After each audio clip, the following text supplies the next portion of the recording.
భారతీయ సంప్రదాయంలో దీపావళి అంటే వెలుగు, ఆనందం, ఐశ్వర్యం. ఆ వెలుగును మన గృహాల్లోకి ఆహ్వానించేది లక్ష్మీ పూజ.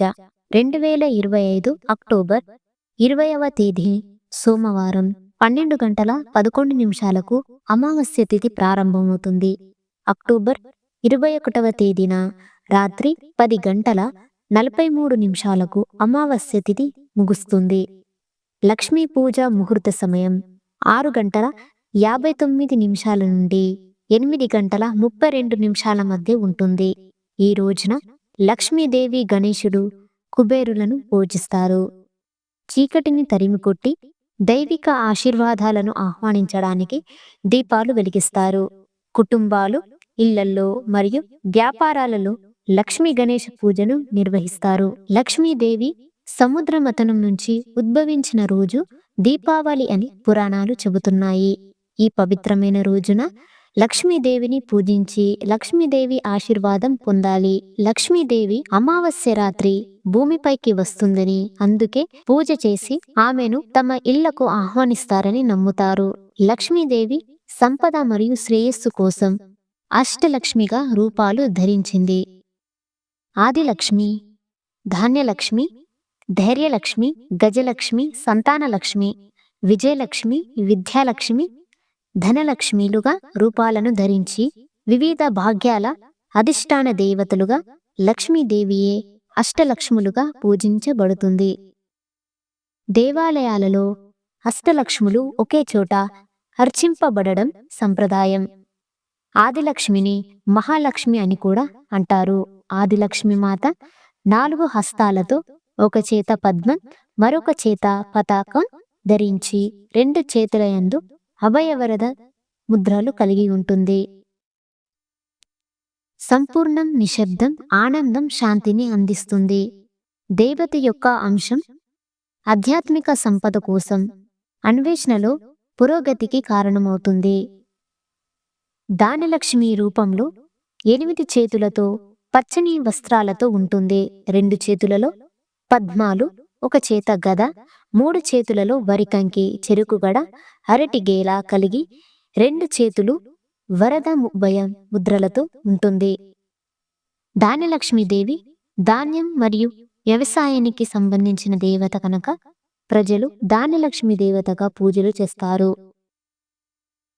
అనుచరులకు వారి జీవనోపాధి మరియు శ్రేయస్సు కోసం వనరులను అందజేస్తుంది. ధైర్యలక్ష్మిని వీరలక్ష్మి అని కూడా అంటారు. 8 చేతులు కలిగినది. ఎర్రటి వస్త్రాలు ధరించి చక్రం, శంఖం, ధనుర్బాణాలతో త్రిశూలం, పుస్తకం ధరించి ఉంటుంది. 2 చేతులు వరదాభయ ముద్రతో కలిగి ఉంటుంది. దుర్గాదేవిచే ప్రేరణ పొందిన లక్ష్మీ రూపం. యుద్ధాలలో సమయంలో శౌర్యాన్ని మరియు జీవితంలోని ఇబ్బందులను అధిగమించడానికి ధైర్యం మరియు బలాన్ని ప్రసాదించే దేవత రూపం. గజలక్ష్మి రూపంలో లక్ష్మీదేవి జంతు సంపదను ఇచ్చేది. సముద్ర మథన సమయంలో ఇంద్రుడు కోల్పోయిన శక్తిని గజలక్ష్మి దేవి తిరిగి ఇచ్చింది. గజలక్ష్మి రూపం రాజ్య ప్రదాత. 4 హస్తములను కలిగిన మూర్తి. ఇరువైపులా 2 గజాలు అభిషేకం చేస్తుంటాయి. ఎర్రని వస్త్రాలు ధరించి 2 చేతులు 2 పద్మాలను కలిగి ఉంటుంది. 2 చేతులు అభయ ముద్రలు ఉంటాయి. సంతాన లక్ష్మి సంతానాన్ని ప్రసాదించే దేవత యొక్క స్వరూపం. సంతాన లక్ష్మి రూపం 6 చేతులతో 2 కలశాలు, ఖడ్గం, డాలు ధరించి ఉంటుంది. ఒక చేత అభయముద్రను కలిగి మరొక చేతిలో బిడ్డను పట్టుకొని ఉంటుంది. బిడ్డ చేతిలో పద్మం ఉంటుంది.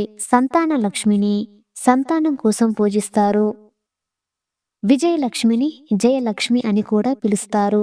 దుర్గామాత నుండి ఉద్భవించిన ఒక అభివ్యక్తి. విజయలక్ష్మి రూపం 8 చేతులలో నీలిరంగు వస్త్రాలు ధరించి శంఖం, చక్రం, ఖడ్గం, డాలు, పాశం ధరించిన అవతారంతో ఉంటుంది. 2 చేతులు అభయముద్రలో ఉంటాయి. లక్ష్మీదేవి విజయలక్ష్మిగా పూజలందుకుంటుంది. విజయం మరియు విజయాన్ని ప్రసాదిస్తుంది. విద్యాలక్ష్మి రూపంలో లక్ష్మీమాత చదువుల తల్లి సరస్వతి దేవిని పోలి ఉంటుంది. తెల్లటి వస్త్రాలు ధరించి చేతియందు వీణ కలిగి ఉంటుంది.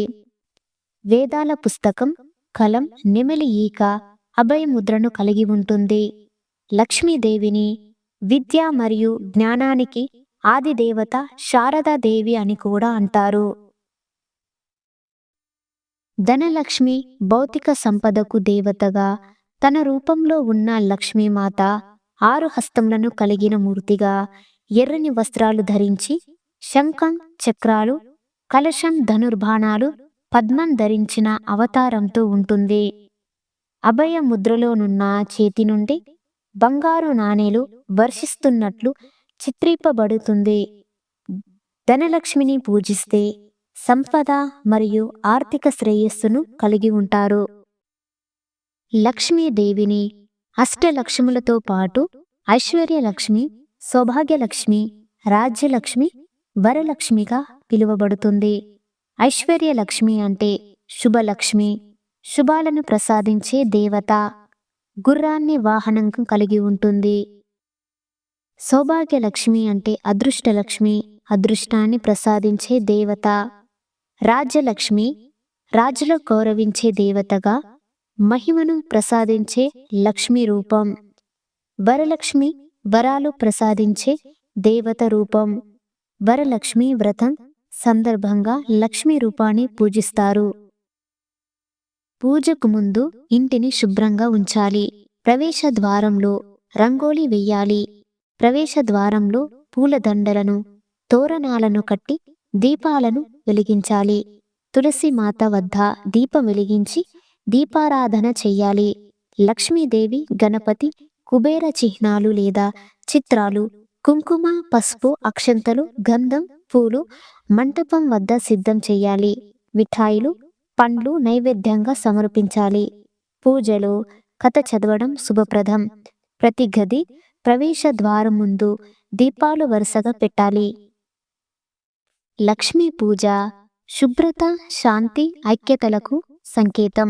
దీపాలు వెలిగించడం చీకటి మీద వెలుగు విజయాన్ని ప్రకటిస్తుంది. బంగారు కాంతిమయి చంద్రబింబంలా ప్రకాశించే లక్ష్మీదేవిని మన గృహానికి ఆహ్వానించాలి. లక్ష్మీదేవి కృపతో ధనం, ధాన్యం, పశువులు, సుభిక్షం లభించాలి. విజయం, మహిమ, ఐశ్వర్యం ప్రసాదించే శ్రీదేవిని స్మరిస్తూ దేహం, మనసు, ఆత్మలో శాంతి నెలకొనాలి. సాయంత్రం పూట దీపాలతో ప్రవేశ ద్వారంలో అలంకరించి లక్ష్మీ పూజలతో పాటు దీపావళి పండుగను జరుపుకోవాలి. భారతీయ సంప్రదాయాలలో దీపావళి పండుగను 5 రోజుల పాటు దీపావళి జరుపుకుంటారు.